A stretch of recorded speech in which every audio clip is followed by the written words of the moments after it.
꼴도 보기 싫어. 지금 당장 나가. 꺼지라고. 박진석이 현관문을 가리키며 말했습니다. 그 말이 끝나기도 전에 고성이가 서류철을 식탁에 쾅 내려쳤습니다. 나도 내 몫 있어요. 이 집 재산 이거 다 내가 내조 잘해서 생긴 거잖아요. 내 권리 충분하다고요. 나 재산 분할 신청할 거예요. 박진석은 고성애 쪽 서류를 굳이 쳐다보지 않았어요. 대신 본인이 준비해둔 파일을 들이밀었죠. 고성이가 숨겨온 우진이 병원 기록, 지은호에게 연결된 기증 경위, 그리고 고성이가 죽었다고 둘러댔던 딸 이야기가 한 줄도 빠지지 않고 정리돼 있었습니다. 고성이의 변호사는 당황했지만 고성이는 맨발로 바닥을 딛고도 물러서지 않았습니다. 오늘은 울면서 빌 생각이 없다는 얼굴이었어요. 오늘은 여기서부터 시작입니다. 박진석이 고성이를 집에서 내쫓고 이혼 절차를 밟으려는 순간 고성이가 재산분할 서류를 들이밀면서 맞불을 놓아요. 거기에 지은호 이름까지 끌어올리려 해요. 박진석과 고성의 두 호랑이의 싸움이지요. 과연 이 집에서 쫓겨나는 사람은 누구고 끝까지 살아남는 사람은 누구인지 오늘 진짜 세계 갑니다. 구독과 좋아요 눌러주시면 이야기 시작할게요. 같은 시각 한국을 떠나는 공항 출국장에서는 이지혁이 조용히 이동하고 있었습니다. 휠체어에 앉아있는 이지혁이 고개를 숙인 채 초조한 듯 손가락만 두드리고 있었어요. 그리고 그 옆에서 서 있는 사람은 정보아 한 명뿐이었습니다. 정보아가 이지혁 뒤에서 걸으며 낮게 말했어요. 미국 가면 치료는 좀 더 편하게 받을 수 있을 거야. 그때까지만 조금만 더 힘내. 이지혁이 짧게 고개를 끄덕였습니다. 고마워. 도와줘서. 이게 어떻게 된 거냐면요. 예전에 이지혁과의 결혼식에 나타나지 않았던 그 도망간 신부가 정보아인데요. 그 정보아가 우연히 이지혁의 불치병 소식을 들은 후 그때 일이 많이 미안했다고 도와준다고 찾아온 거예요. 그래서 미국으로 같이 치료받으러 가는 길이랍니다. 정보아가 대수롭지 않게 받아쳤어요. 됐어. 내가 더 미안해. 지혁 씨는 치료만 잘 받아. 정보아는 주머니에서 휴대폰을 꺼냈다가 다시 넣었습니다. 화면 위에는 지은호 부재중이 여러 개 떠 있었어요. 이지혁이 결정을 바꿀까 봐서였어요. 이지혁이 낮게 말했습니다. 지은호한테는 아무 말도 하지 마. 정보아가 짧게 대답했습니다. 알아. 내가 그렇게 하겠다면 그렇게 해. 정보아는 휠체어 손잡이를 잡았습니다. 가자. 그 시각 서울. 박진석 집은 조용했는데 그야말로 폭풍전야였죠. 사람 숨소리가 없는 조용함이었어요. 이미 고성이는 나갔고 현관 쪽에 남아있던 건 박진석 변호사와 비서 그리고 박진석이 직접 꺼내놓은 서류뿐이었습니다. 박진석은 소파에 앉지도 않았어요. 거실 테이블 앞에 서서 종이를 한 장씩 넘기고 그때마다 비서에게 짧게 지시했습니다. 재단 회계자료 지난 3년치, 결제 권한 리스트, 개인 계좌로 빠진 날짜 표시. 비서가 바로 답했습니다. 네, 회장님. 박진석 변호사가 조심스럽게 말을 붙였습니다. 회장님, 고성애 씨 쪽에서도 이미 재산 분할을 준비한 것 같습니다. 방금 상대방 대리인이 가처분 초안을 언급했습니다. 박진석이 고개도 안 들고 말했습니다. 그 초안 접수되기 전에 우리가 먼저 할 건 뭐지? 변호사가 바로 답했습니다. 회장님 명의 주요 자산, 처분 계획이 있었다면 전부 멈추셔야 합니다. 상대가 재산 빼돌리기라고 주장할 수 있습니다. 박진석이 종이를 덮으며 아주 차갑게 말했습니다. 내가 빼돌린 적 없어. 대신 고성이는 있지. 그 말이 끝나자 비서가 살짝 망설이다가 보고했습니다. 회장님, 금고 비어있던 건 회장님 지시로 감사팀이 먼저 회수했습니다. 현금과 파일 전부 확보했습니다. 박진석이 고개를 끄덕였습니다. 좋아. 그때 문이 열리고 박영나가 들어왔습니다. 박영나는 평소처럼 우아하게 들어오지 못했어요. 얼굴이 벌겋게 달아있었고 손이 떨렸습니다. 아빠 엄마 어디 있어요? 박진석은 박영나를 봤습니다. 박진석은 딸에게까지 칼 같은 말을 하고 싶지 않았지만 지금은 돌려 말할 여유가 없었어요. 나갔다. 박영나가 바로 울먹이며 따졌습니다. 왜 나가요? 엄마가 뭘 했길래요? 오늘 집에 들어오자마자 기사님도 바뀌어 있고 카드도 안 된다고. 박진석은 박영나 말을 끊지 않았습니다. 대신 테이블 위 서류 중 일부를 박영나 쪽으로 밀었습니다. 박영나가 종이를 내려다보는 순간 시선이 떨렸어요. 한우진, 간이식, 기증자 같은 단어가 한 번에 들어왔으니까요. 박영나가 숨을 삼켰습니다. 이게 뭐예요? 박진석이 낮게 말했습니다. 내 엄마가 숨긴 것들이다. 박영나가 떨리는 목소리로 말했습니다. 그래도 엄마잖아요.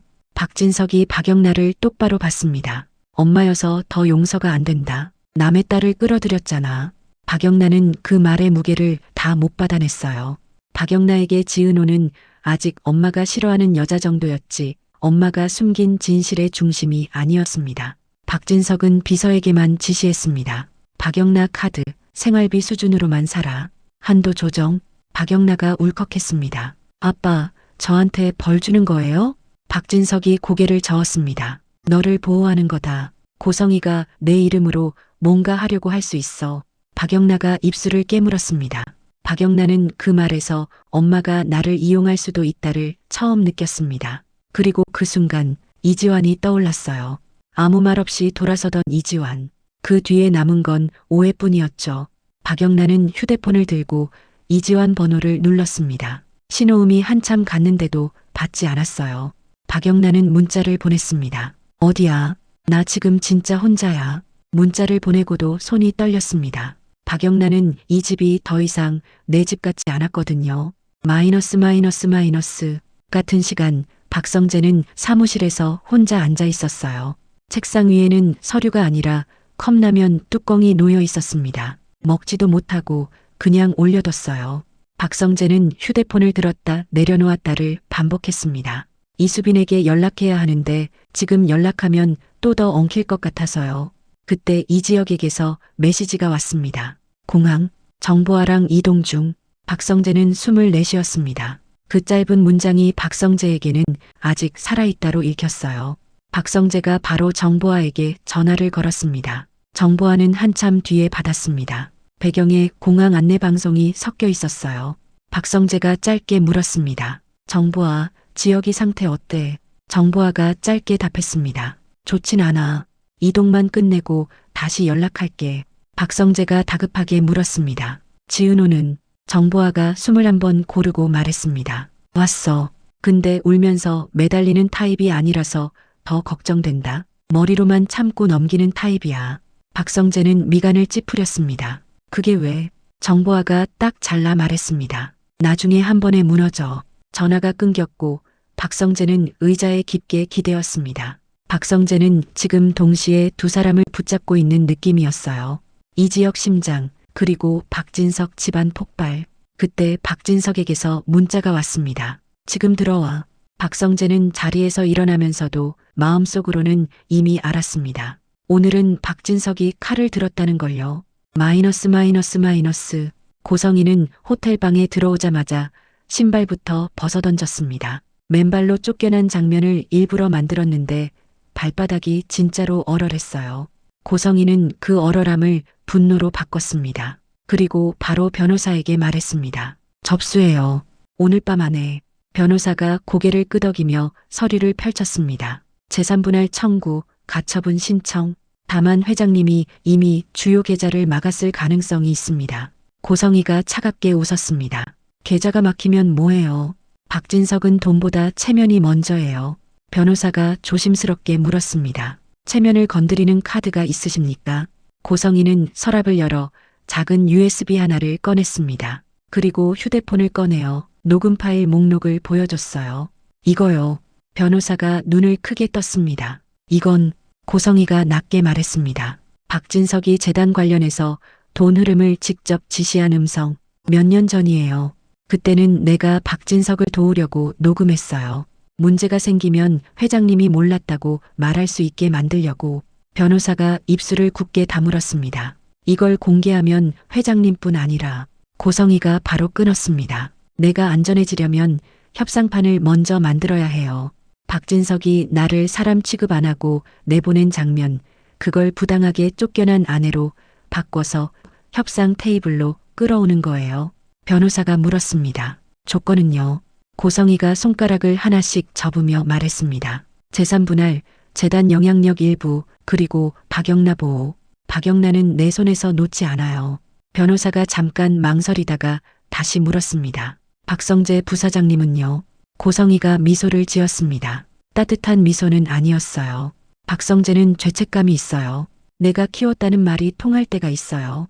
그 타이밍을 만들면 돼요. 고성이는 바로 박성재에게 전화를 걸었습니다. 박성재는 받지 않았어요. 고성이는 문자로 보냈습니다. 성재야, 내가 나를 미워해도 돼. 근데 박영남아는 건드리지 마. 문자를 보내고 고성이는 호텔 창가에 섰습니다. 야경이 반짝였고 고성이 눈은 더 차가워졌어요. 지금 고성이는 나갈 사람이 아니라 돌아갈 통로를 만드는 사람이었습니다. 마이너스.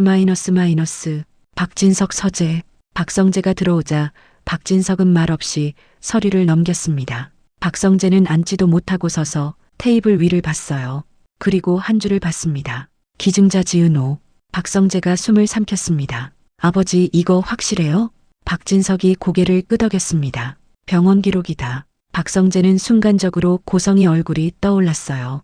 딸은 죽었다고 말하던 얼굴, 우진이는 미국에 있다고 말하던 얼굴, 그 모든 얼굴이 다 가짜처럼 느껴졌습니다. 박성재가 낮게 말했습니다. 어머니가 지은호를. 박진석이 짧게 끊었습니다. 이용했다. 박성재는 이를 악물었습니다. 박성재는 아버지처럼 절차로만 움직이는 사람이 아니었어요. 감정이 먼저 치고 나오는 사람이라서 지금 더 위험했습니다. 박진석이 박성재를 눌러앉히듯 말했습니다. 너 오늘은 내 감정으로 움직이지 마. 고성이는 내가 화나서 말이 빨라질 때 틈을 탄다. 박성재가 씁쓸하게 웃었습니다. 그럼 저는 뭘 해야 하는데요? 박진석이 박성재를 똑바로 봤습니다. 두 가지다. 우진이 그리고 지은호. 고성이가 법정에서 지은호를 끌고 들어올 가능성이 있다. 박성재가 바로 물었습니다. 왜요? 박진석이 말했습니다. 기증이 자발적이었는지 압박이 있었는지 그걸로 싸움을 만들 수 있다. 고성이는 자기 살려고 남을 끌어들인다. 박성재는 휴대폰을 들었다가 멈췄어요. 지금 전화하면 지은호가 더 불안해질까 봐서요. 대신 문자를 보냈습니다. 지은호야, 괜찮아? 너 지금 혼자 있지 마. 그리고 이지혁에게도 보냈습니다. 지혁아, 어디 있는지라도 말해. 지은호가 불안해해.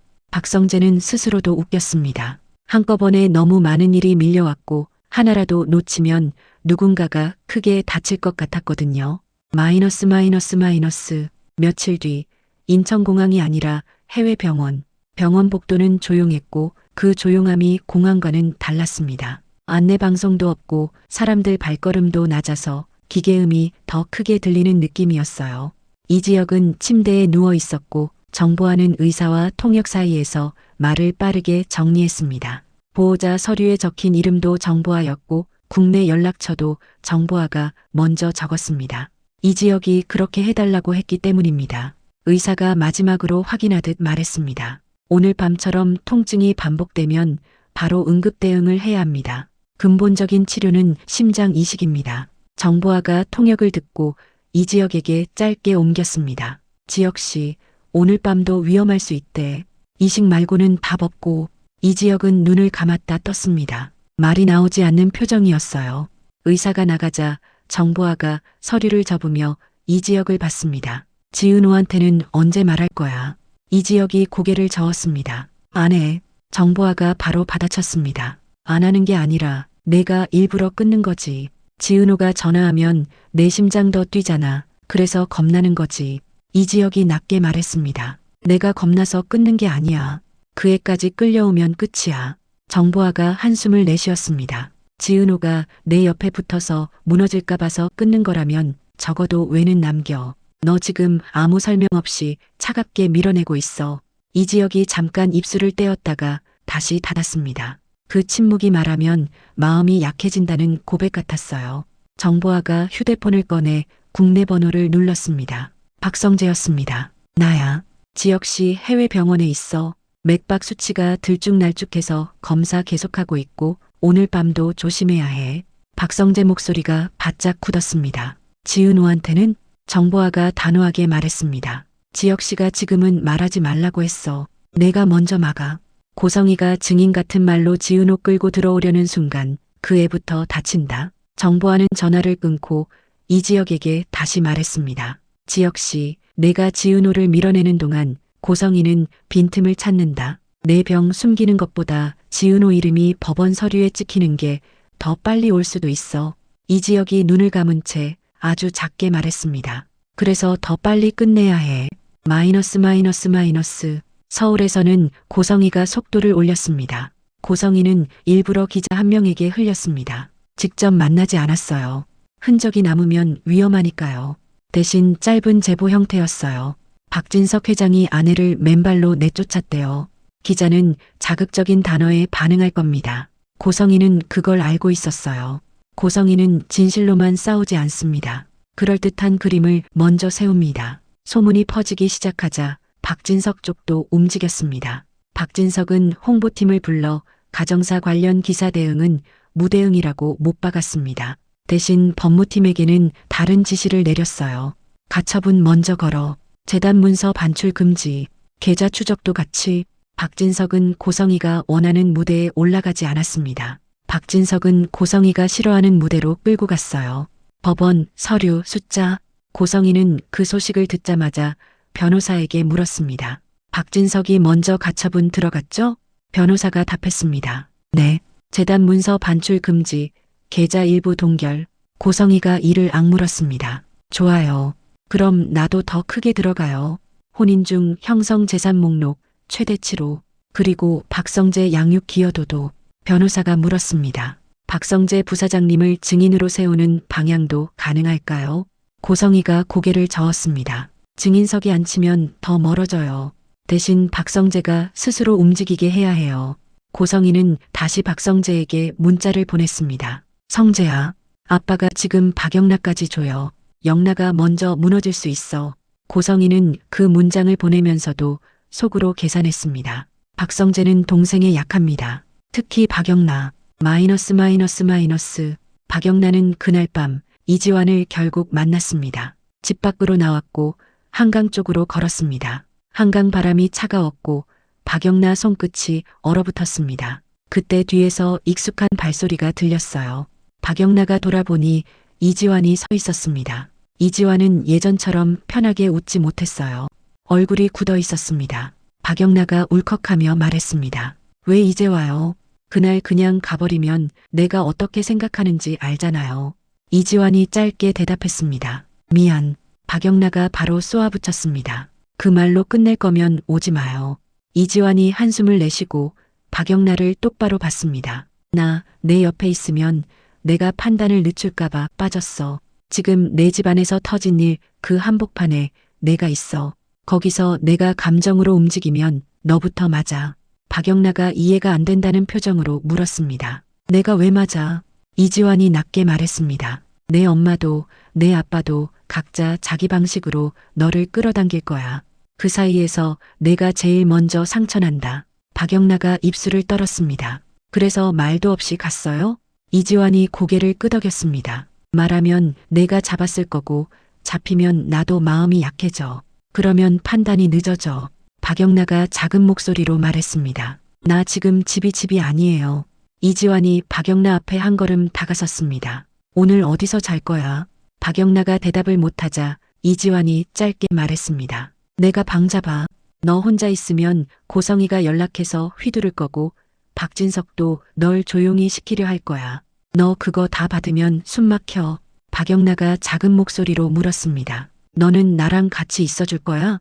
이지환이 대답을 미루지 않았습니다. 응, 오늘은 내가 옆에 있어. 박영락은 그제야 어깨가 조금 내려갔습니다. 마이너스 마이너스 마이너스. 며칠 뒤 법원.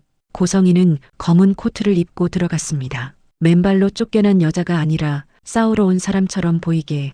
고성희는 표정에 감정을 거의 안 올렸고 대신 준비해온 종이만 들었습니다. 박진석은 고성희와 눈을 마주치지 않았어요. 박진석은 변호사에게만 낮게 말했습니다. 서류대로. 고성희가 박진석 쪽을 보며 말했습니다. 회장님, 이렇게까지 하실 줄 몰랐네요. 박진석이 고개를 들어 고성희를 봤습니다. 내가 뭘 했는데? 고성희가 바로 대답했습니다. 내가 이 집안에 쏟아부은 시간 다 지우려고 하잖아요. 박성재 어릴 때 내가 얼마나. 박진석이 끊었습니다. 그 말로 돈 계산하지 마. 고성희 눈이 번뜩였습니다. 그럼 법원이 하겠죠. 혼인 기간 동안 형성된 재산 법대로 나눕시다. 박진석 변호사가 반박을 시작했습니다. 재단 결제 내역, 의심거래, 고성희 개인 계좌로 빠져나간 흔적들, 고성희 변호사도 맞받아쳤습니다. 고성희가 재단 행사와 대외 활동으로 쌓아온 기여, 혼인 기여도, 그리고 박영나 양육, 서류가 오가고 말이 오가고 그 와중에 박성재가 증인석에 앉아 있었습니다. 박성재는 여기서 빠지면 더 큰일이 난다는 걸 알았거든요. 재판부가 물었습니다. 박성재 부사장님, 고성희 씨가 부사장님 양육에 기여한 사실이 있습니까? 박성재가 잠깐 고성희를 봤습니다. 고성희는 그 시선을 기다렸어요. 그래 말해. 내가 너 키웠다고. 박성재는 숨을 고르고 말했습니다. 어머니가 저를 키운 건 사실입니다. 하지만 그걸로 다른 사람에게 한 일이 없어지는 건 아닙니다. 고성희 눈이 커졌습니다. 박성재가 이어 말했습니다. 한우진 관련해서 어머니가 숨긴 것, 그리고 그 과정에서 지은호 씨가 어떤 상황에 놓였는지 그건 별개입니다. 고성희가 즉시 말했습니다. 박성재 너. 박성재가 고성희를 똑바로 봤습니다. 지금은 재판부가 묻는 질문에 답하시면 됩니다. 재판부가 다시 물었습니다. 한우진 씨 간이식 과정에서 지은호 씨가 기증자가 된 경위를 알고 계십니까? 박성재 턱이 굳었습니다. 박성재는 정확한 경위를 다 알지 못했습니다. 다만 한 가지는 알았어요. 고성희는 그 기증을 어쩔 수 없는 선택처럼 포장했을 거라는 것. 박성재가 말했습니다. 정확한 경위는 조사 중입니다. 다만 지은호 씨가 법정에까지 끌려와 상처받는 일은 없어야 한다고 생각합니다. 그 말이 법정 안공기를 바꿔놓았습니다. 박진석은 표정을 바꾸지 않았지만 손가락이 아주 미세하게 움직였어요. 고성희는 즉시 방향을 틀었습니다. 재판부에게 요청했어요. 재판장님, 재단 관련 의혹은 별건으로 다투겠습니다. 지금은 혼인 관계에서의 재산 분할과 거처 문제부터 결정해 주십시오. 저는 당장 머물 곳이 없습니다. 머물 곳이 없다는 말이 나오자 방청석에서 작은 탄식이 흘렀습니다. 고성희는 그 탄식을 놓치지 않았어요. 마이너스. 법원에서 나오자마자 박진석 변호사가 박진석에게 조용히 보고했습니다. 상대가 거처와 생활비부터 압박하는 전략입니다. 여론을 먼저 만들려는 의도가 뚜렷합니다. 박진석이 짧게 말했습니다. 생활비는 줘. 대신 재단에는 손대지 못하게 해. 박진석이 차에 타기 직전 박성재를 불렀습니다. 성재야. 박성재가 다가오자 박진석이 낮게 말했습니다. 지은호, 건드리지 않게 막아라. 박성재가 바로 고개를 끄덕였습니다. 네, 제가 할 수 있는 선에서 막을게요. 박진석이 한마디 더 얹었습니다. 고성희가 움직이면 내가 먼저 알아차려. 박성재는 그 말이 무슨 뜻인지 알았습니다. 마이너스. 해외 병원에서는 일이 더 거칠어졌습니다. 검사가 끝난 날 밤 이지혁은 갑자기 가슴을 움켜쥐고 숨을 헐떡였습니다. 모니터 경고음이 짧게 울렸고 정보환은 침대 옆 호출 버튼을 눌렀습니다. 여기요. 지금 통증 다시 왔어요. 의료진이 들어와 약을 투여했고 산소 마스크가 내려왔습니다. 정보환은 통역을 기다리지 않았습니다. 의사 얼굴을 보고 눈으로 먼저 물었습니다. 괜찮아지냐? 의사가 짧게 말했습니다. 지금은 가라앉았지만 반복되면 위험합니다. 정보화가 이지혁에게 낮게 옮겼습니다. 지혁씨, 지금은 내려갔는데 또 오면 위험하대. 오늘 밤은 내가 여기서 안 나가. 이지혁이 숨을 고르며 말했습니다. 정보화 지은호한테 연락하지 마. 정보화가 눈썹을 치켜 올렸습니다. 지혁씨, 지은호가 연락하는 건 이미 막을 수 없어. 내가 끊으면 지은호는 더 불안해져. 불안해지면 그 애는 혼자 확인하려고 움직여. 그게 제일 위험해. 이지혁이 고개를 돌렸습니다. 숨이 차서 말이 끊겼는데도 끝까지 밀어내는 표정이었어요. 정보화가 그 표정을 보고 말투를 더 단단하게 바꿨습니다. 좋아.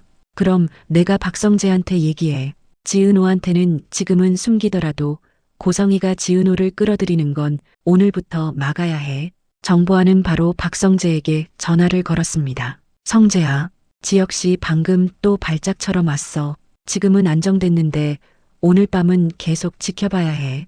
박성재가 숨을 삼켰습니다. 지은호는 뭐하고 있어? 지은호는 한국에 있어. 지혁씨가 일부러 밀어냈어. 내가 지은호 쪽을 잡아줘. 고성희가 절차라는 말로 지은호 입을 열게 만들려고 할 거야. 박성재가 낮게 답했습니다. 알겠어. 내가 지은호한테 사실 정리부터 하라고 말해둘게. 정보아가 한마디 더 붙였습니다. 그리고 기자번호 뜨면 끊게 해. 답장 한 줄도 남기지 말라고. 전화가 끊기자 정보아는 침대 옆 의자에 앉았습니다. 이지혁은 눈을 감고 있었는데 눈가가 젖어 있었습니다. 정보아가 작게 말했습니다. 지혁 씨, 내가 지은호를 지키고 싶으면 지은호가 혼자 뛰어다니게 만들지 마. 그 애는 이유를 모르는데도 움직이는 애야. 이지혁은 대답하지 못했습니다. 숨을 고르는 것만으로도 벅찼거든요. 마이너스. 서울에서는 고성이가 그 USB를 꺼내 들었습니다. 공개는 아직 아니었습니다. 고성이는 그걸 협상에 쓰려고 했어요. 고성이는 박진석 변호사에게 직접 연락하지 않았습니다. 대신 박진석이 가장 민감해하는 사람에게 접근했습니다. 박영나. 고성이는 박영나에게 문자를 보냈습니다. 영나야, 엄마가 너한테만 말할 게 있어. 아빠가 모르는 얘기야. 박영나 손이 덜컥 떨렸습니다. 박영나는 이미 박진석이 밀어둔 서류를 받고 고성이가 숨긴 게 있다는 걸 알았습니다. 그런데 아빠가 모르는 얘기가 또 있다는 건 더 큰 폭탄이라는 뜻이었어요. 박영나는 그 문자를 보고 이지환을 봤습니다. 엄마가 나한테 오라고 해. 이지환이 바로 물었습니다. 어디로? 박영나가 망설였습니다. 호텔. 이지환이 단호하게 말했습니다. 혼자 가지 마. 박영나가 울컥했습니다. 그럼 나는 계속 누가 시키는 대로만 해야 해? 이지환이 박영나를 똑바로 봤습니다. 선택은 내가 해. 근데 혼자 가면 내가 듣기 싫은 말도 다 맞아야 해. 내가 같이 가면 그 말이 너한테 칼이 되기 전에 내가 먼저 걸러. 박영나가 숨을 삼켰습니다. 같이 가. 이지환이 고개를 끄덕였습니다. 그래, 같이 가. 대신 약속해. 엄마가 울어도 그 울음으로 바로 넘어가지 마. 박영나 눈동자가 떨렸습니다. 엄마잖아. 이지환이 낮게 말했습니다. 엄마여서 더 쉽게 너를 끌어당긴다. 그걸 먼저 봐야 해. 마이너스. 호텔 라운지. 고성이는 박영나를 보자마자 자리에서 일어나 안아주려 했습니다. 박영나는 그 품에 들어가려다가 멈췄습니다. 이지환이 한 걸음 앞에 서 있었거든요. 고성의 눈이 이지환을 향해 차갑게 바뀌었습니다. 너는 여기 왜 왔니? 이지환이 담담하게 말했습니다. 박영나 씨 혼자 오지 말라고 해서요. 고성이가 입꼬리를 올렸습니다. 내가 뭘 안다고. 이지환이 웃지 않았습니다. 모르죠. 그래서 옆에 있는 겁니다. 고성이는 박영나를 보며 목소리를 낮췄습니다. 영나야, 엄마 진짜 힘들어. 아빠가 엄마를 사람 취급도 안 해. 박영나가 떨리는 목소리로 물었습니다. 엄마 우진이 오빠 진짜 간이식했어? 고성이가 잠깐 멈칫했습니다. 그리고 눈물을 올렸어요. 영나야, 엄마가 너희를 지키려고. 이지환이 끼어들었습니다. 고성이 이사장님, 질문에 대답만 하세요. 우진 씨 간이식했습니까? 고성의 눈물이 순간적으로 멈칫했습니다. 고성이는 감정이 통하지 않는 사람을 싫어했어요. 고성이가 박영나를 보며 조용히 말했습니다. 했어. 박영나가 얼굴을 감싸쥐었습니다. 그럼 지은호 언니가. 고성이가 급하게 말했습니다. 그건 엄마가 선택한 게 아니야. 상황이 그렇게. 이지환이 다시 끊었습니다. 상황이 아니라 누가 어떤 말을 했고 어떤 서류에 사인했는지 그걸 말해주세요. 고성이는 그제야 방향을 바꿨습니다. 고성이는 박영나에게 진실보다 겁을 먼저 심으려 했어요. 영나야, 엄마가 지금 밀려나면 너도 같이 겁먹게 돼. 너 카드, 너 생활 아빠가 너까지 다 조이고 있잖아. 엄마가 안에 있어야 너도 숨 쉴 수 있어. 박영나가 떨며 말했습니다. 엄마가 안에 있으면 내가 숨 쉰다는 게 무슨 뜻이야. 고성이가 낮게 말했습니다. 엄마가 이 집안에서 자리 지키면 너한테 손 못 댄다. 엄마가 나가면 아빠는 너를 조용히 하라면서 더 꽉 잡을 수도 있어. 이지환이 박영나를 보며 말했습니다. 박영나 씨, 지금 그 말은 엄마 말 안 들으면 내가 망한다는 말이랑 똑같아. 박영나 눈에서 눈물이 떨어졌습니다. 박영나가 떨리는 목소리로 말했습니다. 엄마가 나한테만 말할 게 있다고 했잖아. 뭐야? 고성이는 테이블 아래에서 USB를 꺼내 박영나 앞에 놓았습니다. 이건 아빠가 가장 싫어할 자료야. 박영나가 충격으로 굳었습니다. 뭐? 고성이가 낮게 말했습니다. 아빠가 재단 돈을 어떻게 움직였는지 어떤 지시를 했는지 들어있어. 이걸 꺼내면 아빠는 그냥 넘어가지 못해. 이지환이 차갑게 말했습니다. 그걸로 박진석 회장님을 협박하시겠다는 겁니까? 고성희가 이지환을 노려봤습니다. 협박이 아니라 협상 재료야. 내가 살려면 필요해. 박영란은 USB를 보다가 고성희를 봤습니다. 박영란은 그 순간 깨달았어요. 고성희는 엄마 역할보다 판을 지키는 사람에 더 가까웠습니다. 박영란가 떨리는 목소리로 말했습니다. 엄마 나한테 이걸 맡기려고? 고성희가 고개를 끄덕였습니다. 영란야, 엄마 믿고 손 잡아야 해. 이지환이 박영란에게 낮게 말했습니다. 박영란 씨, 그 USB 내 손에 쥐는 순간 엄마는 난 몰랐다고 할 수도 있어. 그리고 내가 제일 먼저 공격받아. 박영란가 손을 뻗었다가 멈췄습니다. 박영란은 그동안 엄마 말 듣는 딸로 살았는데 오늘은 처음으로 멈췄어요. 박영란가 고성희를 똑바로 보며 말했습니다. 엄마, 나 엄마 편이 되고 싶지 않아. 난 그냥 내 인생 살고 싶어. 고성희 얼굴이 굳었습니다. 영란야. 박영란가 울면서도 끝까지 말했습니다. 엄마가 나한테 원하는 게 딸이 아니라 이걸 대신 쥐고 있으라는 거면 난 못해. 고성희는 그제야 분노가 올라왔습니다. 고성희가 박영란에게 손을 뻗었지만 이지환이 한 발 앞으로 나와 막았습니다. 이지환이 낮게 말했습니다. 박영란 씨 가요. 박영란가 자리에서 일어나며 마지막으로 고성희를 봤습니다. 엄마, 나 지금 엄마가 제일 무서워. 그 말이 고성희의 가슴을 찔렀습니다. 마이너스. 그날 밤 박영란은 박진석 집으로 돌아가지 못했습니다. 이지환이 조용한 숙소를 잡았고 박영란은 침대 끝에 앉아 손을 비볐습니다. 박영란가 작은 목소리로 말했습니다. 나 아빠한테 말해야 해? 이지환이 고개를 끄덕였습니다. 말해야 해. USB 얘기. 엄마가 무슨 카드를 들고 있는지 박진석 회장님은 알아야 해. 박영란가 울먹였습니다. 근데 아빠가 나한테도 화낼까봐. 이지환이 박영란을 보며 단호하게 말했습니다. 박진석 회장님이 화내도 그건 잠깐이야. 내가 진짜로 끊어야 하는 건 엄마가 그동안 내 귀에 반복해온 말이야. 엄마 말 안 들으면 너 끝난다는 그거. 그거부터 끊어야 내가 숨 쉬어. 박영란가 눈물을 닦으며 고개를 끄덕였습니다. 마이너스. 해외 병원에서는 이지혁 상태가 잠깐 안정됐지만 이제 괜찮다는 말은 아무도 쉽게 하지 못했습니다. 정보원은 병실 밖 복도에서 의료진과 다음 검사 시간을 확인했습니다. 그리고 휴대폰을 내려다봤습니다. 지은호에게서 온 부재중 알림이 화면에 떠 있었어요. 정보원은 지은호 번호를 누르지 않았습니다. 지혁 씨가 숨기고 싶어 한다는 이유가 아니라 지은호가 지금 들으면 더 위험해질 수 있다는 판단 때문이었습니다. 정보원은 대신 박성재에게 짧게 메시지를 보냈습니다. 지혁 씨 오늘 밤도 조심. 지은호 쪽은 내가 먼저 잡아줘. 고성희가 이름 끌고 들어오면 그때부터 커진다. 박성재 목소리가 낮았습니다. 지은호야, 지금 통화 괜찮아? 지은호가 바로 답했습니다. 네, 괜찮아요. 무슨 일이세요?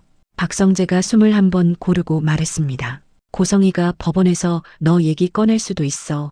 그러니까 너 내가 동의서 쓰던 날 누가 있었는지 어떤 설명 들었는지 그걸 사실대로 정리해도 누가 뭐라고 해도 내가 말을 바꾸지 않게. 지은호가 잠깐 눈을 감았다가 또렷하게 대답했습니다. 네, 정리할게요. 박성재가 조심스럽게 덧붙였습니다. 그리고 미안하단 말은 안 할게.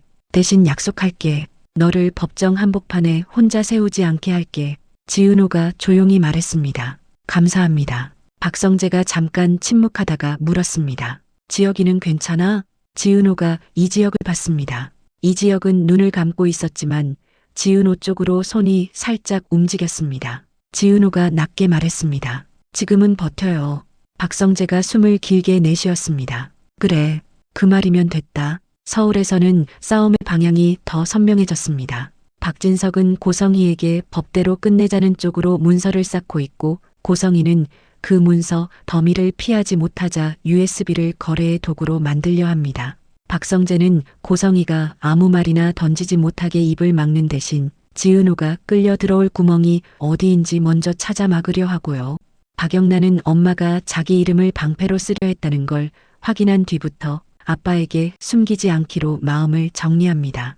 해외 병원에서는 이지혁이 검사를 반복하며 하루를 넘기고 있습니다. 정보하는 병원 절차와 한국 쪽 움직임을 동시에 붙들고 지은호는 이유도 모른 채 차가워진 이 지역을 떠올리며 스스로를 붙잡습니다. 지은호가 무너질 때마다 고성이가 더 쉽게 손을 뻗을 수 있다는 걸 지은호도 어렴풋이 느끼고 있기 때문입니다. 그리고 고성이는 결국 선택해야 합니다. USB를 법원에 내서 정당한 방어처럼 꾸밀지 아니면 익명 제보로 풀어판을 뒤집을지 어떤 쪽이든 서류에 이름이 적히는 순간부터 기증자 지은호라는 단어가 사람들 입에 오르내릴 위험이 커집니다. 거실 테이블 위에 이혼 준비 서류가 펼쳐져 있었고 박진석이 마지막 장을 덮는 순간부터 공기가 달라졌습니다. 난방이 아니라 종이 냄새와 잉크 냄새가 사람 숨을 눌렀어요. 소파 한쪽에는 고성이가 앉아 있었고 맞은편에는 박진석이 등받이에 기대지도 않은 자세로 앉아 있었습니다. 테이블 위에는 서류가 두 무더기, 하나는 고성애 쪽 변호사가 가져온 재산분할 자료, 다른 하나는 박진석 법무팀이 정리한 조사 서류였죠. 그때 현관문이 열렸고 박성재가 들어왔습니다. 박성재는 인사부터 하지 않았어요. 변호사 가방, 봉투, 프린트된 표, 서류 모서리까지 눈으로 훑었습니다. 고성이는 울지도 화내지도 않았습니다. 대신 오늘은 사모님 자리가 아니라 권리로 버티겠다는 얼굴이었어요. 박진석이 먼저 말했습니다. 앉아. 박성재가 소파 옆 의자에 앉자마자 고성이가 말을 꺼냈습니다. 성재야, 너도 여기 있으니까 말이 빠를 거야. 나는 법대로 할 거야. 재산분할, 생활비, 거처, 내 권리야. 박성재는 고성이를 똑바로 봤습니다. 권리 주장하는 거 해요. 근데 오늘 여기서 그 말로 끝나지 않잖아요. 고성이가 눈썹을 올렸습니다. 뭐가 더 있니? 박성재가 숨을 한번 고르고 말했습니다. 지은호 이름, 그걸 서류에 넣겠다는 말, 아까 라운지에서 했죠. 고성이 얼굴이 굳었습니다. 고성이는 본인 입으로 직접 이름을 말하지 않으려 했는데 박성재가 이미 단어를 꺼내버렸어요. 고성이가 말했습니다. 난 그 아이를 여기 끌고 오고 싶지 않다니까. 박성재가 바로 받았습니다. 끌고 오고 싶지 않으면 그 이름을 카드처럼 만지작거리지 마요. 박진석이 낮게 끊었습니다. 고성이 말 돌리지 마. 내가 오늘 들고 온 건 결국 그거다. 고성의 변호사가 조심스럽게 끼어들었습니다. 회장님, 저희는 의뢰인이 혼인 기간 동안 가사 및 대외 활동 기여가 있었음을 주장하는 것이고 재산분할 청구는 정당한 절차입니다. 박진석 쪽 변호사가 바로 맞받아쳤습니다. 정당한 절차와 별개로 병원 기록과 기증자 관련 경위를 법정에서 다루게 되면 형사 쟁점이 발생합니다. 고성이가 변호사들 말을 듣다가 고개를 들어 박진석을 봤습니다. 그러니까 협의하자고 왔잖아요. 당신이 나를 죄인 만들지 않으면 나도 굳이 더 말 안 해요. 박진석이 짧게 웃었습니다. 이번엔 비웃음이었습니다. 죄인 만들지 않으면 내가 한 일은 내 입으로 이미 죄다. 박성재가 그 둘 사이를 한번 정리했습니다. 지금은 감정 싸움 말고 결론이 필요해요. 박진석이 박성재를 봤습니다. 결론은 간단하다. 고성이는 집에서 나간다. 재산분할은 법대로 하되 지은호를 건드리면 즉시 형사로 간다. 고성이가 숨을 들이마셨습니다. 그리고 준비해온 문장을 꺼냈어요. 나만 나가면 끝나는 줄 알아요? 박진석 회장님, 나도 이 집에서 산 세월이 있어요. 성재도 어릴 때부터 내가 키웠고 영나도 내가 낳았어요. 내가 안 한 것처럼 말하지 마요. 박진석이 딱 잘랐습니다. 내가 성재를 키웠다는 말로 면죄부가 되지 않는다. 고성이가 고개를 끄덕이며 맞받았습니다. 면죄부가 아니라 기여예요.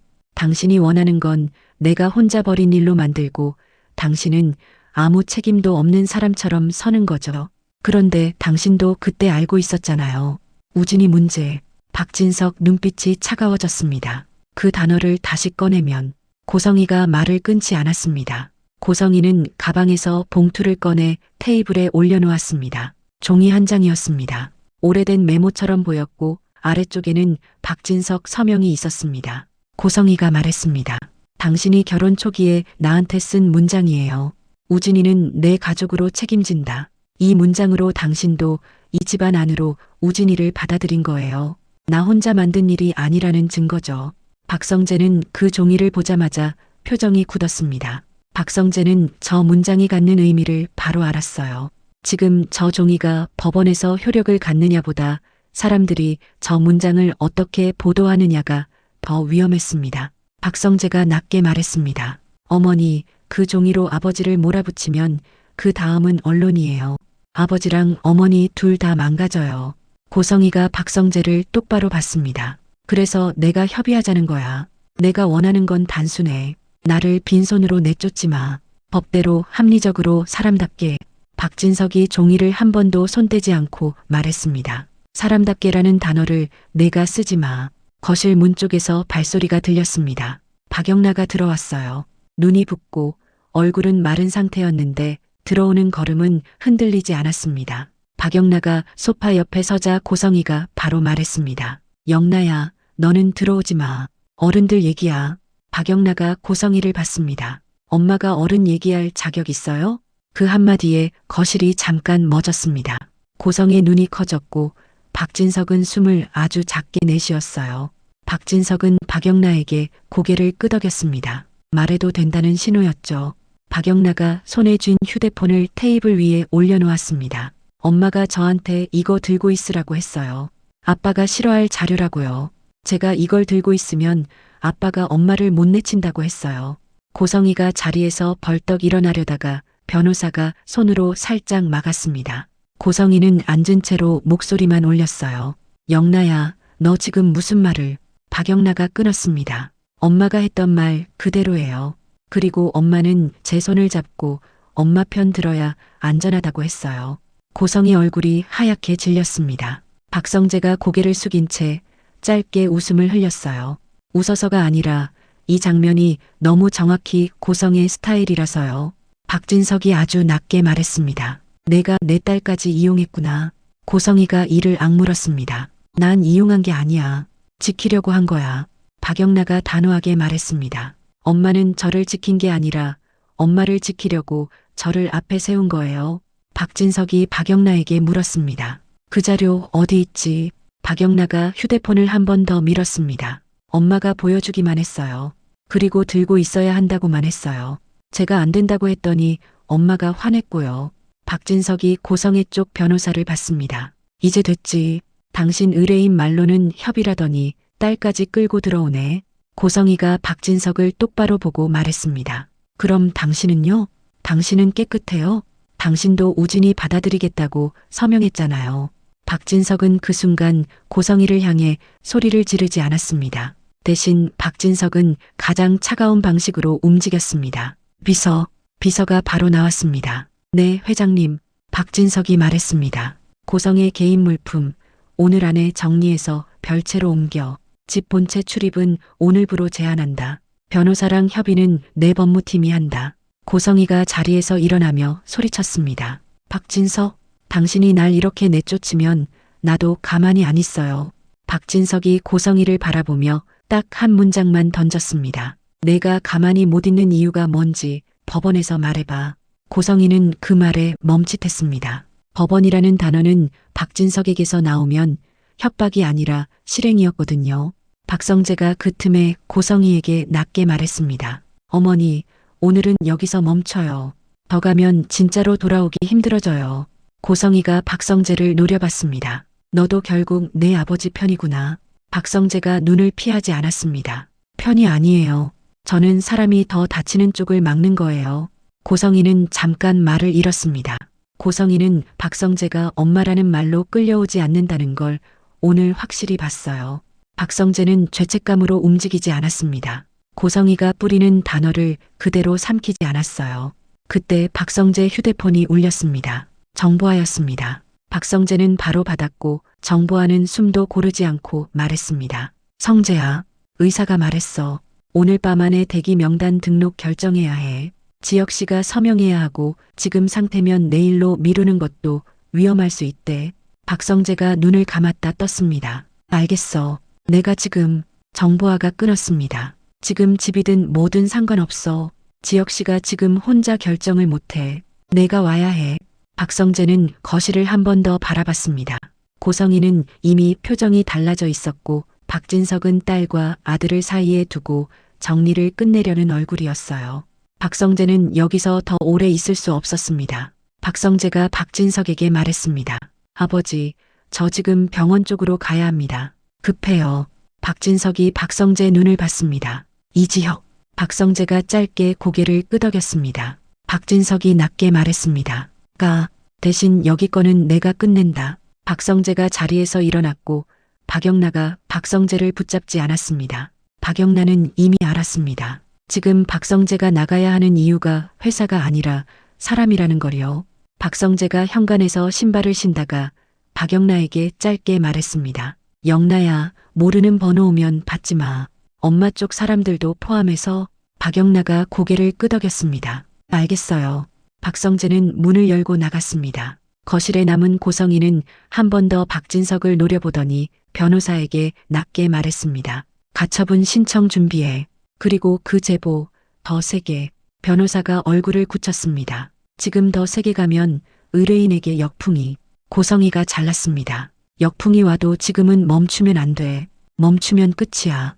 마이너스. 한편 회사. 지은호는 메모를 정리하다가 화면을 멈췄습니다. 모르는 번호가 또 떴어요. 이번엔 번호 아래에 작은 글씨가 보였습니다. 미디어 관련 등록번호. 지은호는 받지 않았습니다. 대신 캡처를 하고 번호를 적었습니다. 손이 떨렸지만 지은호는 글자를 끝까지 적었어요. 그 순간 대표실 문이 열렸습니다. 이지혁은 얼굴을 보이지 않았고 대신 비서가 나왔습니다. 비서는 지은호를 찾는 눈빛이었습니다. 지은호 씨, 잠깐만요. 대표님 일정 관련해서 확인할 게 있어요. 지은호는 가슴이 내려앉았습니다. 이지혁이 밀어낸 뒤로 대표님이라는 단어는 더 차갑게 들렸거든요. 지은호가 조용히 물었습니다. 대표님 어디 가세요? 비서가 멈칫했습니다. 그리고 아주 짧게 말했습니다. 해외 일정이요. 지은호 손에서 펜이 떨어질 뻔했습니다. 지은호는 머릿속에서 단어들이 바로 연결되는 걸 느꼈어요. 공항, 해외 병원, 휠체어. 누군가가 붙여놓은 단어들이 갑자기 현실이 되는 기분이었죠. 지은호가 목소리를 낮춰 말했습니다. 혹시 지금 대표님 아픈 거예요? 비서는 대답을 피하려고 했습니다. 지은호 씨, 업무 얘기만. 지은호가 더 낮게 그러나 단단하게 말했습니다. 저 지금 기자 전화 받고 있어요. 그래서 묻는 거예요. 이게 우연인지 누가 만든 건지. 비서가 입술을 다물었습니다. 그 침묵이 지은호에게는 대답이었습니다. 지은호는 그 자리에서 바로 결심하지 않았습니다. 대신 박성재가 말한 혼자 판단하지 말기를 떠올렸어요. 지은호는 휴대폰을 꺼내 박성재에게 문자만 보냈습니다. 부사장님, 회사에서 해외 일정 얘기 나왔어요. 기자 연락도 계속 오고요. 제가 지금 뭘 해야 하는지 다시 알려주세요. 지은호는 문자를 보내고 의자에 다시 앉았습니다. 도망치지 않았어요. 지금은 뛰면 더 큰 흔적을 남길 수 있으니까요. 그리고 그때 화면에 또 하나의 메시지가 떴습니다. 이번엔 모르는 번호 문자였고 내용은 짧았습니다. 공항에서 봤어요. 당신도 알고 있죠? 지은호는 그 문장을 읽는 순간 손가락 끝이 차가워졌습니다. 누군가가 당신을 제대로 알고 있다는 뜻이었으니까요. 지은호는 답장하지 않았습니다. 대신 캡처를 하고 시간과 번호를 적었습니다. 지은호는 숨을 한번 길게 들이마셨습니다. 누군가가 사실을 확인하기 전에 말을 만들어 퍼뜨리려는 걸 지은호는 문자 한 줄로 눈치챘어요. 지은호가 모르는 번호 문자를 캡처해 저장하자마자 휴대폰이 다시 울렸습니다. 이번엔 전화였고 발신자 표시가 비공개로 떴어요. 지은호는 화면을 한참 바라보다가 그대로 끊었습니다. 그리고 메모장 맨 아래에 딱 한 줄을 더 적었어요. 비공개 발신 942 받지 않음. 지은호가 고개를 들었을 때 대표실 문틈에서 비서가 다시 얼굴을 내밀었습니다. 비서는 아까보다 더 조심스러운 표정이었어요. 지은호 씨, 대표님 일정표 오늘은 비워두는 게 좋을 것 같아요. 지은호는 비서를 똑바로 봤습니다. 비워두는 이유가 뭔지 제가 알아야 할 정도로 큰 일이에요? 비서는 대답을 삼켰다가 아주 짧게 말했습니다. 지은호 씨가 지금 받는 연락이랑 연결될 수 있어요. 지은호는 그 말로 충분했습니다. 더 캐묻지 않았어요. 지금은 누군가를 몰아붙여서 얻는 답이 아니라 자기 발밑을 먼저 단단하게 만드는 게 중요했거든요. 지은호는 자리에서 일어나 회의실 쪽으로 이동했습니다. 사람 많은 곳에 있으라는 박성재 말이 머릿속에 남아 있었어요. 회의실 문을 열자 팀원들이 자료를 보며 이야기하고 있었고 지은호는 그 가운데 빈자리에 앉았습니다. 혼자 숨을 고르는 대신 사람들 목소리 속에 몸을 섞었습니다. 그때 박성재에게서 답장이 왔습니다. 지은호야, 지금은 회사 안에서 움직여. 혼자 밖으로 나가지 마. 모르는 번호 문자는 계속 캡처해. 내가 오늘 안에 연락할게. 지은호는 답장을 길게 쓰지 않았습니다. 대신 짧게만 보냈어요. 네, 부사장님. 캡처하고 기록 중이에요. 지은호는 메시지를 보내고 다시 메모장을 열었습니다. 손이 떨려도 멈추지 않았어요. 누군가가 지은호 입을 대신 만들려고 하면 지은호가 가진 건 정확한 문장뿐이니까요. 마이너스. 박성재는 고속도로를 타고 공항으로 향했습니다. 운전대를 잡은 손등 핏줄이 도드라졌고 입은 굳게 다물려 있었어요. 휴대폰은 스피커로 연결해뒀습니다. 정보아가 다시 전화해도 손을 놓을 수 없었거든요. 차 안 스피커로 홍보팀장의 목소리가 흘러나왔습니다. 부사장님, 공항 목격담은 이미 커뮤니티에 퍼졌고 기자들이 누구를 봤다 수준으로 기사 초안을 돌리는 중입니다. 다만 실명은 아직 안 들어갔습니다. 박성재가 낮게 말했습니다. 실명 들어가면 끝이야. 확인 불가 같은 말 절대 하지 말고 아까 말한 문장만 반복해. 질문은 다 받아 적어서 법무팀으로 넘겨. 네, 알겠습니다. 통화를 끊자마자 이번엔 박진석에게서 전화가 왔습니다. 박성재는 잠깐 망설였다가 받았습니다. 박진석 목소리는 차갑고 짧았습니다. 지금 어디냐? 공항으로 가는 중입니다. 이 지역 쪽이냐? 네. 고성이는 별채로 옮겼다. 본체 출입 막았다. 계좌도 오늘 안에 정리한다. 박성재가 숨을 짧게 들이마셨습니다. 정리한다라는 말은 박진석이 움직였다는 뜻이었습니다. 말이 아니라 서류와 절차로. 박진석이 덧붙였습니다. 지은호 이름 들먹이면 난 바로 경찰에 접수한다. 변호사 말로는 협박에 가깝다더라. 박성재가 바로 말했습니다. 아버지, 지은호 쪽은 제가 맡고 있습니다. 근데 기사 쪽이 누가 먼저 단어를 붙이는지에 따라 속도가 달라져요. 박진석이 낮게 말했습니다. 그 단어 붙인 놈부터 잡아. 네. 전화가 끊겼습니다. 박성재는 엑셀을 더 밟지 않았어요.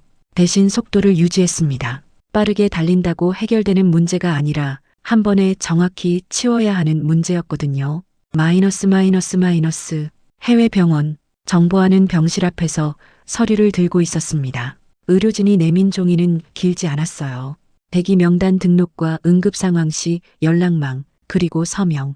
병실 문이 열리고 이 지역이 휠체어로 나왔습니다. 얼굴이 하얗고 입술도 마른 상태였지만 눈빛은 여전히 끝까지 결정하려는 눈빛이었습니다. 정보아가 이 지역을 보며 말했습니다. 지역시 서명해야 해. 지금 미루면 나중엔 내 손으로 못해.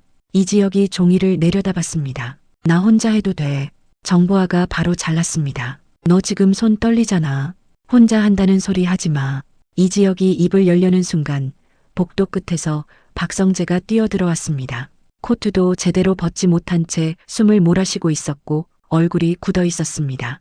이 지역이 박성재를 보자마자 쓴웃음을 지었습니다. 야, 너 왜 왔어? 박성재가 숨을 고르고 친구 앞에서 말이 짧아졌습니다. 너 때문에 왔지. 내가 지금 혼자 한다고 참고 넘기는 것 뻔해서. 이 지역이 고개를 돌렸습니다. 나 괜찮아. 박성재가 한 발 다가가 낮게 말했습니다. 괜찮은 얼굴이 아니야. 정보아가 박성재에게 서류를 내밀었습니다. 성재야, 이거 서명해야 대기 명단 올라가. 지역씨가 지금 자꾸 괜찮다만 해서 답답해. 박성재는 서류를 보고 이 지역을 봤습니다. 서명해. 농담할 상황 아니야. 이 지역이 박성재를 노려봤습니다. 너까지 나한테 이래? 박성재가 목소리를 낮췄습니다. 지역아, 지금은 자존심 세울 때가 아니야. 내가 살면 나중에 내 마음대로 밀어내든 말든 그때 해. 정보아가 바로 끼어들었습니다. 맞아. 내가 살고 나서 싸워. 이 지역이 입술을 깨물었습니다. 그리고 펜을 잡았습니다. 손이 조금 떨렸지만 서명은 또렷했습니다. 이 지역이 마지막 획을 긋는 순간 박성재가 숨을 내쉬었어요. 아주 작게요. 누가 들으면 안 되는 숨이었습니다. 서명을 끝낸 이 지역이 휠체어 팔걸이를 잡고 말했습니다. 됐냐? 박성재가 고개를 끄덕였습니다. 됐어. 이지혁이 시선을 피하며 물었습니다. 한국은 박성재가 잠깐 말이 막혔지만 돌리지 않았습니다. 기사 움직이기 시작했어. 공항이랑 병원 단어가 돌아. 누가 일부러 흘린 것 같아. 이지혁 얼굴이 굳었습니다. 지은호. 박성재가 바로 말했습니다. 지은호는 아직 몰라. 내가 맡고 있어. 근데 고성이가 그의 이름을 서류에 올릴 수도 있는 상황이라서 지은호한테는 기록 남겨라라고만 말해놨어. 이지혁이 눈을 감았다 떴습니다. 내가 밀어낸 거 잘한 거야? 정보아가 빡빡하게 말했습니다. 잘한 게 아니라 내가 그렇게밖에 못했다는 거지. 박성재가 친구를 보며 낮게 말했습니다. 지혁아, 지은호가 제일 싫어하는 게 뭔지 알아? 이유 없이 밀어내는 거야. 내가 지은호를 지키려고 한 거면 지은호가 최소한 왜는 알아야 지은호도 자기 몸을 지켜. 이지혁이 고개를 돌렸습니다. 말이 안 나왔어요. 정보아가 이지혁 앞에 서서 단호하게 말했습니다. 지혁 씨, 오늘은 한 가지만 정해. 지은호한테 말할지 안 말할지 언젠가 같은 말하지 마. 오늘은 병원에서 결정을 요구하는 날이었고 한국은 이미 기사로 움직이기 시작했어. 이지혁이 침을 삼켰습니다. 그리고 아주 작게 말했습니다. 내가 전화하면 그 애가 여기까지 올 거야. 박성재가 단정하게 말했습니다. 지금 당장 여기까지 오게 하는 게 아니라 가짜 제보가 지은호를 밖으로 끌어내는 걸 막는 게 먼저야. 내가 말 안 하면 지은호는 더 확인하려고 움직여. 그게 더 위험해. 이지혁이 박성재를 봤습니다. 눈이 젖었지만 울지 않았어요. 그럼 너는 어떻게 할 건데? 박성재가 숨을 한번 고르고 말했습니다. 내가 지은호를 만나서 말할게. 내 입으로 다 못해도 돼. 근데 지은호가 지금 기자 전화랑 모르는 문자 받아. 이걸 그냥 두면 지은호가 밖으로 나가. 그건 내가 원한 그림 아니잖아. 이지혁은 대답하지 않았습니다. 그 침묵이 허락이었습니다. 마이너스. 서울 박진석 집. 고성이는 별채로 옮겨진 뒤에도 가만히 있지 않았습니다. 고성이는 휴대폰을 붙들고 자기 변호사에게 계속 메시지를 보냈어요. 가처분 신청 준비. 재산분할 청구서 오늘 접수. 내 계좌 막으면 부부 공동생활비 사용 내역으로 역추적. 그리고 고성이는 마지막으로 하나를 더 보냈습니다. 기자 쪽 익명 제보 라인 열어둬. 그 메시지를 보내는 순간 별채 문이 두드려졌습니다. 경호팀장이었습니다. 고성애 씨 회장님 지시입니다. 본체 출입은 오늘부터 불가합니다. 별채 내에서도 외부인 출입 금지입니다. 고성이가 웃었습니다. 웃고 싶어서가 아니라 분노가 먼저 나왔어요. 외부인? 변호사는 외부인이 아니죠. 경호팀장이 단호하게 말했습니다. 변호사도 출입은 예약 절차 밟으셔야 합니다. 회장님 법무팀이 동석합니다. 고성이가 이를 악물었습니다. 박진석이 어디까지 할 수 있는지 보자. 고성이는 문이 닫히자마자 전화기를 들었습니다. 이번엔 기자가 아니라 다른 사람에게. 고성이는 사람을 먼저 움직이는 타입이었어요. 나야. 은행 쪽 확인해. 내 이름으로 된 게 어느 선에서 막혔는지. 잠시 뒤 돌아온 대답은 짧았습니다. 고성애 씨, 주요 계좌는 출금 제한 걸렸어요. 회장님 쪽에서 법무팀 공문 넣은 것 같아요. 고성이는 눈을 감았다 떴습니다. 현금이 든 금고가 비어있던 장면이 떠올랐어요. 그때는 집에서 쫓겨나는 기분보다 내가 잡고 있던 걸 뺏긴 기분이 더 컸죠. 고성이는 바로 변호사에게 전화했습니다. 지금 바로 재산 처분 금지 가처분 넣어. 박진석이 움직이기 전에 내 목부터 걸어. 변호사가 조심스럽게 말했습니다. 고성애 씨, 지금 상황에서 강하게 가면 회장님이 형사 쟁점까지 꺼낼 가능성이 커집니다. 고성이가 낮게 말했습니다. 형사? 그걸 꺼내면 나도 꺼내면 돼. 고성이는 그 말과 함께 아까 테이블에 올렸던 서명 메모 사진 파일을 열었습니다. 그걸로 법원에 제출할지 언론에 흘릴지 고성이는 두 갈래를 동시에 준비했습니다. 마이너스. 다음 날 오전 지은호는 박성재를 만났습니다. 회사 밖이 아니라 회사 건물 안카페 구석자리였습니다. 박성재는 지은호를 보자마자 의자에 앉기도 전에 말했습니다. 지은호야, 너한테 온 문자 보여줘. 지은호가 폰을 내밀었습니다. 캡처 폴더가 시간 순서대로 정리돼 있었어요. 비공개 발신, 공항에서 봤다 문자, 당신도 알고 있죠라는 짧은 문장. 박성재가 캡처를 넘기며 물었습니다. 여기서 답장한 거 없어? 지은호가 고개를 저었습니다. 없어요. 부사장님이 하지 말라고 하셔서요. 박성재가 고개를 끄덕였습니다. 답장 안 한 거, 그게 제일 좋은 선택이었어. 지은호가 조심스럽게 물었습니다. 부사장님, 대표님, 정말 해외에 계세요? 박성재는 바로 거짓말을 하지 않았습니다. 대신 순서를 지켰어요. 지금 필요한 건 지은호의 감정이 아니라 안전이니까요. 지은호야, 내가 오늘 해야 할 건 두 가지야. 첫째, 회사 밖 혼자 움직이지 않기. 둘째, 이 캡처들 법무팀에 넘길 수 있게 내가 연결해 줄 테니까 그대로 유지하기. 지은호가 숨을 들이마셨습니다. 대표님 얘기는요? 박성재가 지은호를 똑바로 봤습니다. 내가 너한테 대표 얘기를 하는 순간 내가 움직이게 될까 봐서 지금까지 말 안 했어. 근데 이제는 내가 왜 때문에 더 위험해질 수 있어서 최소한은 말할게. 지은호 손이 무릎 위에서 움찔했습니다. 박성재가 낮게 말했습니다. 이 지역 아파. 심장. 지은호가 숨을 멈췄습니다. 그리고 아주 천천히 물었습니다. 얼마나요? 박성재는 애매하게 돌리지 않았습니다. 이식 얘기가 나올 정도야. 지은호 눈이 커졌습니다. 지은호가 바로 물었습니다. 그럼 왜 저한테 말 안 했어요? 왜 선배는? 박성재가 끊었습니다. 지은호야, 너 지금 그 마음으로 밖으로 뛰어나갈 거지. 지은호가 입술을 떨었습니다. 박성재 말이 맞았어요. 지은호 머릿속에는 이미 공항이 떠올랐거든요. 박성재가 손바닥을 테이블 위에 올려놓고 말했습니다. 너 지금 기사랑 문자 때문에 표적이 된 상태야. 그 상태로 공항 가면 누가 찍고 누가 따라붙고 누가 내 입을 만들려고 할지 몰라. 너는 지금 이 자리에서 숨을 고르고 내가 움직일 시간을 줘야 해. 지은호가 눈물을 삼키며 물었습니다. 그럼 저는 뭘 할 수 있어요? 박성재가 단정하게 말했습니다. 내가 할 수 있는 건 정확해.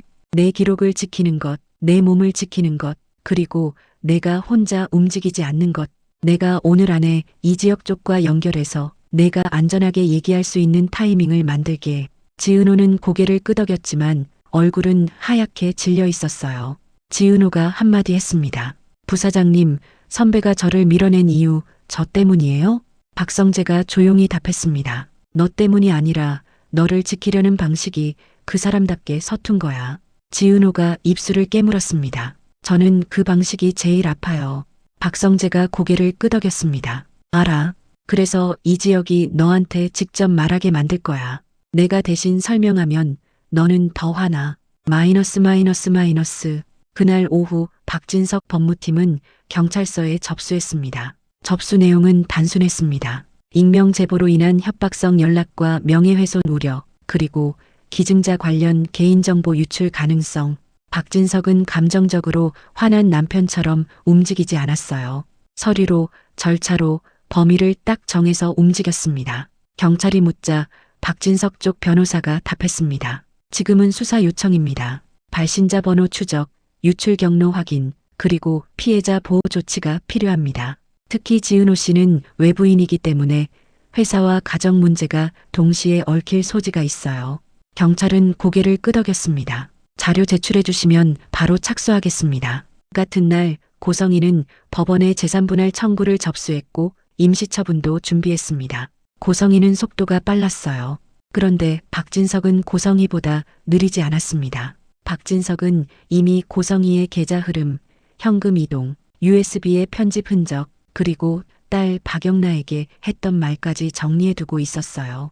마이너스. 며칠 뒤 결정적인 일이 터졌습니다. 고성희가 기자에게 넘긴 익명 제보 파일 중에 서명 메모 원본 사진이 섞여 있었어요. 고성희는 이건 내가 무너지는 게 아니라 협상에서 지지 않으려는 카드라고 생각했겠죠. 그런데 박진석 법무팀이 그 사진의 메타데이터와 인쇄 흔적을 확인하자 이상한 지점이 나왔습니다. 촬영 날짜가 최근이었고 문장 중 일부가 다른 문서에서 복사된 흔적이 발견됐어요. 박진석은 그걸 보고 감정이 아니라 확신으로 말했습니다. 위조다. 경찰은 압수수색 영장을 받았고 고성의 별채로 들어갔습니다. 고성희가 문을 열었을 때 경찰이 말했습니다. 고성희 씨, 문서 위조 및 협박 관련 참고인으로 조사 요청드립니다. 휴대폰과 노트북 제출해 주셔야 합니다. 고성희는 그 순간에도 쓰러지지 않았습니다. 고성이는 끝까지 표정을 정리했어요. 그리고 웃지도 울지도 않는 얼굴로 말했습니다. 박진석이 여기까지 하네. 경찰이 단호하게 말했습니다. 절차입니다. 고성의 변호사가 급히 들어왔지만 이미 늦었습니다. 고성이가 기자에게 제보한 흔적, 익명 계정 로그, 그리고 그 계정과 연결된 통신 기록이 하나씩 드러나고 있었거든요. 고성이는 경찰차에 타기 직전 박진석에게 전화했습니다. 받지 않자 고성이는 문자 한 줄을 보냈어요. 너도 끝까지 가네. 나도 끝까지 간다. 박진석은 그 문자를 보고도 답장하지 않았습니다. 박진석은 대신 그 문자를 증거로 제출했습니다. 마이너스. 해외 병원에서는 긴 밤이 흘렀습니다. 대기 명단에 등록된 뒤 시간이 멈춘 듯 느린 날들이 지나갔어요. 정보하는 의료진과 날짜를 확인하고 박성재는 한국과 해외를 오가며 서류를 처리했습니다. 이지혁은 침대에 누워 창밖만 봤습니다. 말이 줄어든 게 아니라 숨이 줄어든 사람이었어요. 그러던 어느 새벽 담당 의사가 병실 문을 열고 들어왔습니다. 기증자 연락이 왔습니다. 조건이 맞습니다. 바로 준비해야 합니다. 정보아가 벌떡 일어났습니다. 지금요? 의사가 고개를 끄덕였습니다. 지금. 박성재는 이지혁을 바라봤습니다. 이지혁이 박성재를 받고 아주 작게 웃었습니다. 야, 너 말이 맞네.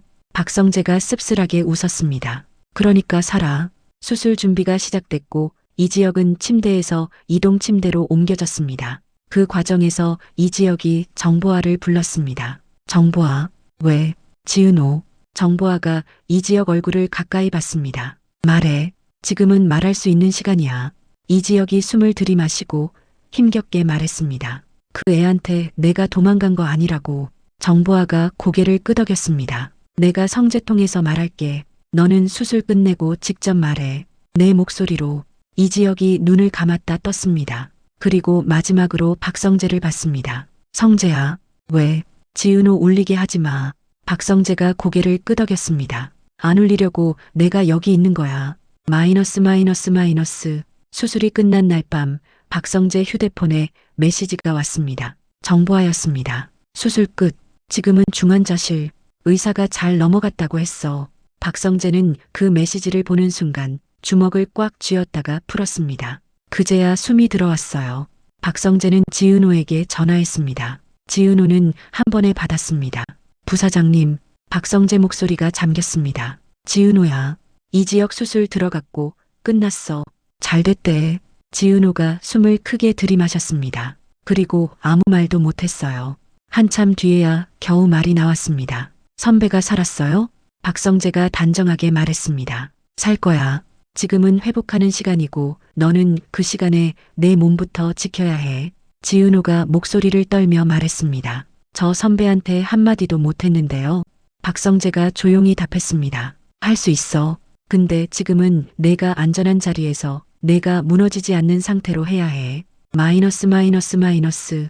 며칠 뒤 이지혁이 눈을 떴습니다. 정보아는 침대 옆 의자에서 꾸벅꾸벅 졸다가 이지혁이 눈을 뜨는 걸 보고 바로 일어났어요.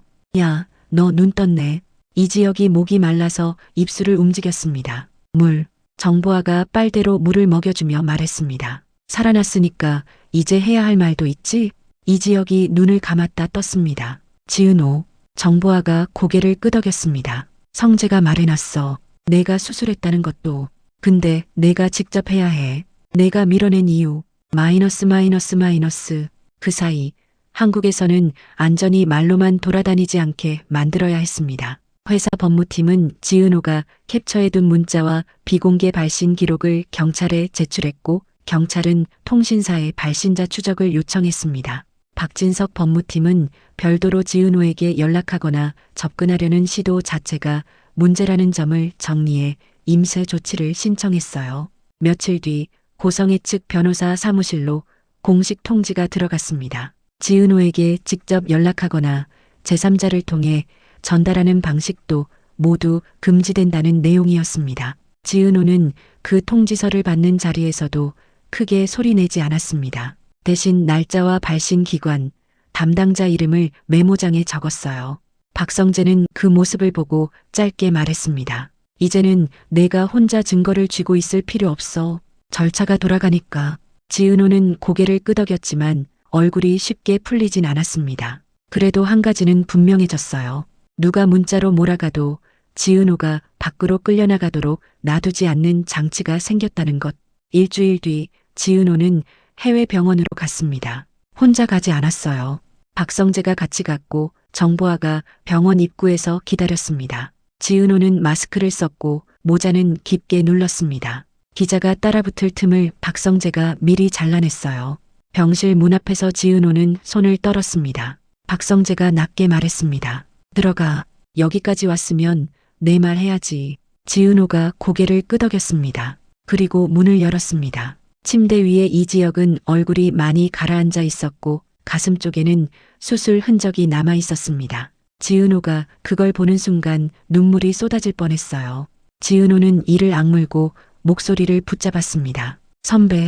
이지혁이 지은호를 보자 한동안 말을 못했습니다. 그 침묵이 지은호를 더 아프게 만들었어요.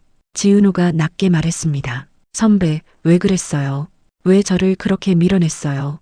이지혁이 숨을 고르고 말했습니다. 이번엔 도망치지 않았어요. 나 심장 이식 아니면 답 없다고 들었어.